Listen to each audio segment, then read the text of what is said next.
Our next speaker is Gurmeet from the Faculty of Business, Laws and Arts, and she is looking at, is Australia ready for change, consumer behaviour towards plant-based food? So please welcome Gurmeet. Oh, yes, I can do that. So the first question is Australia ready for change? Yes. Let's find out. Okay, so my name is Gurmeet Matharu, and I'm a final year PhD candidate from Faculty of Business, Law and Arts. And I would like to thank my supervisors, like first one which still with me, Dr. Golam Sower, and others are keep changing. So this is one, I think, third or fourth. So, and I would like to thank to her because at this point, she agreed to supervise me at the very end, and she's super helpful. Sorry. Yeah, first of all, I would like to acknowledge, I respectfully acknowledge the Gombe people, the traditional owners of the land on which we meet, and pay my respect to the elders past and present, and all Aboriginal and Torres Strait Island people here today. I'm mindful that within and outside the buildings, the country always was and always will be Aboriginal land. So as everybody knows, what is plant-based food? So I'm not going into the details of, but we know that what is the importance of plant-based foods.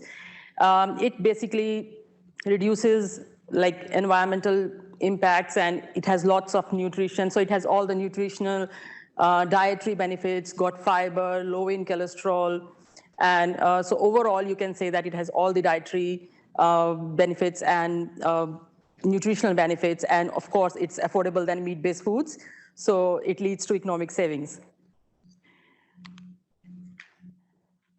Sustainable diet is a part of a sustainable consumption behavior, and the main theories which have been used in the sustainable consumption behavior are theory of planned behavior, theory of reasoned action, health belief model, and theoretical domains framework.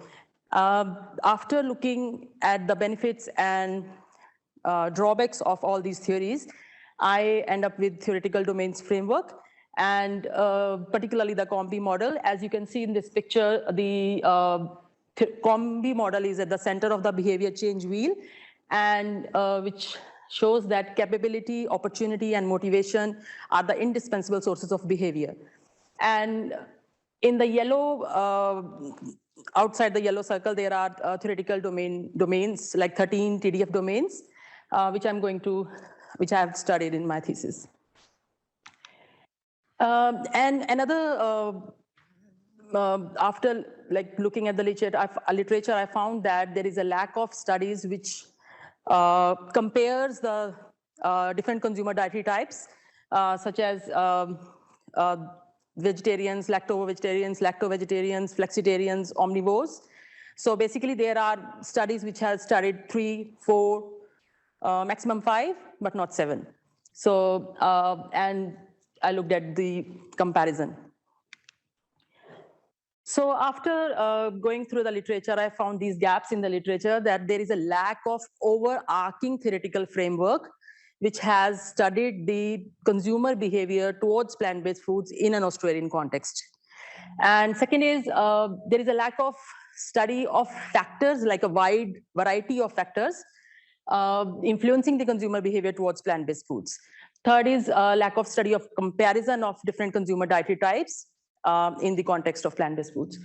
And lastly, the demographic variables, particularly the state of residence, area of residence, number of children, they haven't studied before. So the research problem here arises is to investigate the role of factors influencing consumer behavior towards plant-based foods for different consumer dietary types in an Australian context. And the research questions are, first is, what are the factors influencing in Australian consumers' behavior towards plant-based food? And second is, how do these factors influence consumer behavior towards plant-based foods across 7 consumer dietary types, as I mentioned before? So this is the conceptual model of my thesis based on the Combi model. And you can see that capability has 3 domains: skills, knowledge, and behavioral regulation.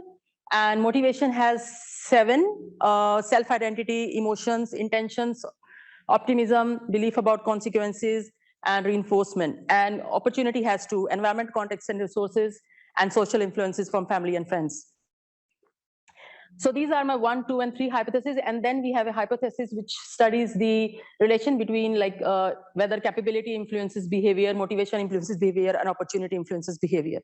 And then I studied the moderating effect of consumer dietary types, 7 consumer dietary types, on the relationship between components. So that would be my 9, 10, and 11 hypothesis. And then I studied the mediating effect of motivation between the capability and behavior and opportunity and behavior. And there are some control variables.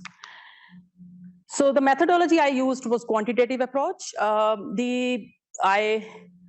did the quantitative structure questionnaire, and I sent my survey to covering 13 constructs to first for pilot survey I sent to SU staff and students, and then I did some preliminary analysis and did some changes, and then I sent for main survey on social media and on Twitter, LinkedIn, WhatsApp, Facebook, and again to SU staff and students with a new survey.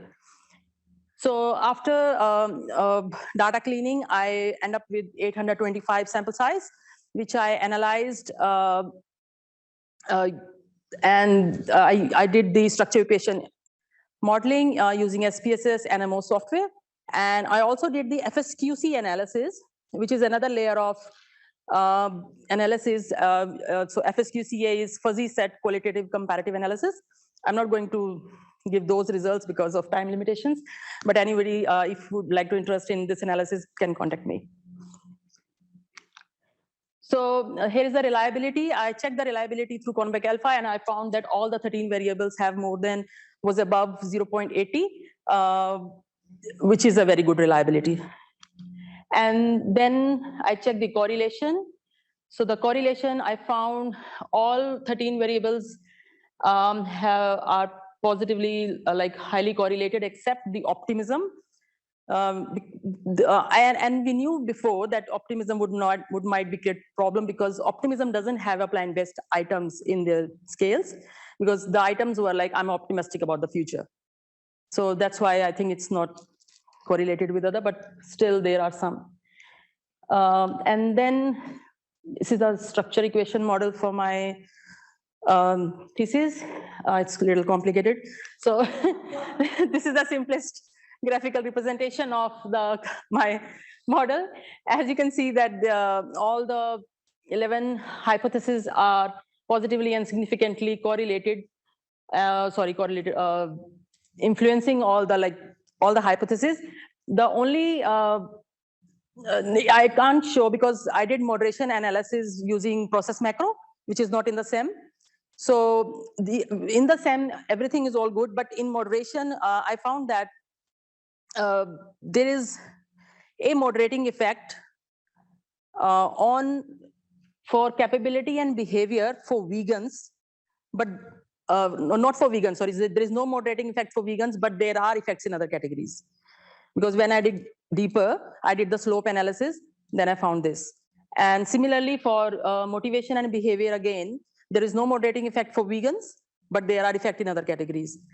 And for opportunity and behavior, I found that there is no moderating effect for vegans and leftover vegetarians, but there are effects in other categories. So that's what I found. So from this thesis, we can say we support the knowledge like motivation was affected by capability and opportunity and mediated their effects on behavior. Capability, motivation, and opportunity have a positive and direct effect on behavior, and age positively and significantly influenced. So the knowledge extended by this thesis research is all 3 or 4. Actually, I started with 3 domains of capability, but after my pilot survey, I found that the behavioral regulation was lying on 2 factors. So I divided them into habits and action planning. So that's why it's 4 now. So that's contribute to capability, and then 7 domains of motivation leads to contribute to motivation, and then environmental context and resources like availability and convenience whether you can find easily plant-based foods in restaurants or supermarkets. And social influences contribute to opportunity, and then these demographic variables are not significantly influenced. What are the new contributions? So it's new conceptualization and operationalization of 13 TDF domains and 4 components. I already explained about moderating effect, and then it investigates the consumer behavior towards plant-based foods in an Australian context using the Combi model and TDF. In regards to theoretical contributions, it employs a comprehensive theoretical conceptual or theoretical framework for reduced meat and plant-based foods, and it investigates a wide range of factors influencing consumer behavior towards plant-based foods in an Australian context. And then it, of course, compares the 7 consumer dietary types. In regards to practical contributions, it can help plant-based food producing businesses to target the right customers, because if you see in Australia, people are changing, they're not completely leaving their meat-based diet, but they are slowly converting, like reducing their meat consumption. So they are becoming flexitarians. So yeah, flexitarians are basically those who eat once or twice a week. So they are changing into flexitarians. So they can, the businesses can target those basically consumers.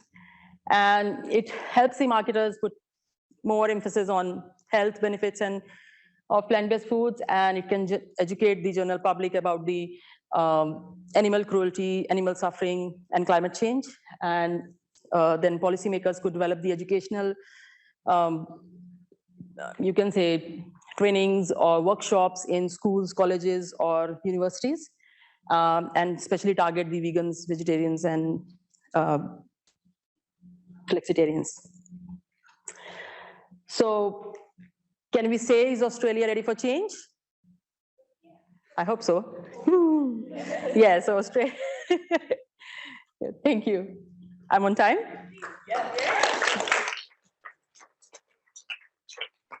Thank you so much, Gurmeet. Would you classify me as a flexitarian? Sorry? Would you classify me as a flexitarian? You know me well enough. Do we have any questions? No. Yes, we do. Here you go, Kate. Hi, thank you. So I've been a vegetarian or a vegan my whole life, pretty much. Why all of a sudden have they started calling it plant-based and not just vegan? Because it really kind of annoys me. They've made it like complicated, and I don't know. Do you know why they started this plant-based instead of calling it vegan? Yeah, so basically, I'm not in my survey as well, because I got some, when I put on social media, people were asking like, are you meaning like plant-based, like those are available in markets? But my basically definition of plant-based foods is all fruits, veggies, and what are processed. So it's unprocessed and processed both. So basically, plant-based foods we all are eating. So basically it's a transition. Why do they call it that? It's just a marketing. Yeah, it's just a marketing, I think, statistic. Yeah. Do they not want to call it vegan because that's something? Yeah, kind of. Yeah, because they kind of like hippie and all that. Yeah. So yeah, they kind of hippie thing, vegan. Yeah, and then so they basically. That's scary. Yeah. It sort of suggests vegans suggest a dedicated lifestyle, whereas if you try and Yeah. everyone's diet habits bit by bit, Yeah. all of plant-based, Yeah. it's not threatening and Yeah. it's just healthy. You don't have to be a devoted vegan. Yeah, because vegans have quite a strict diet, no honey, as we were discussing yesterday. So no honey, no gelatin, no nothing.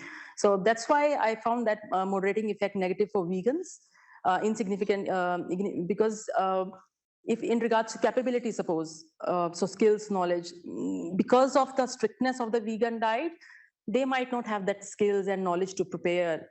Australian consumers might, they think we can't make those, like others are all good categories, but vegans especially, they didn't have moderating effect. So that's what my discussion is. This might be the case. Is it because vegans can be a bit evangelical about their belief in plant-based food? They can be seen or perceived. So if you were marketing something, you Yeah. wouldn't necessarily say it's vegan because you would be limiting. Yeah, limiting your, yeah. Like the varieties. I get it. Yeah. Yes, Mark. Kate, do you want to?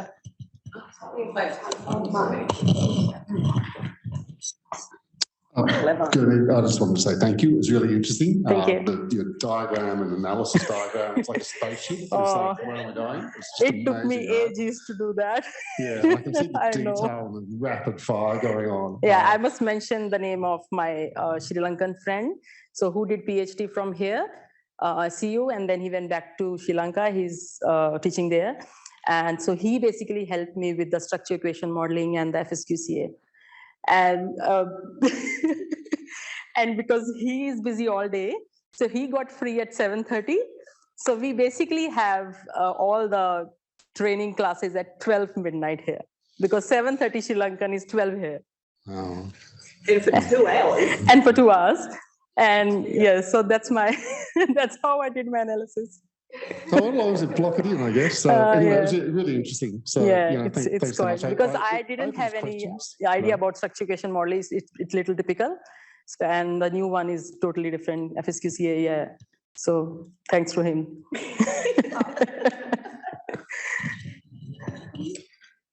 Good. Yeah. Yeah. If you have any other questions, you'll be able to talk to Gurmeet at lunch. Yeah, sure. So let's say thank you.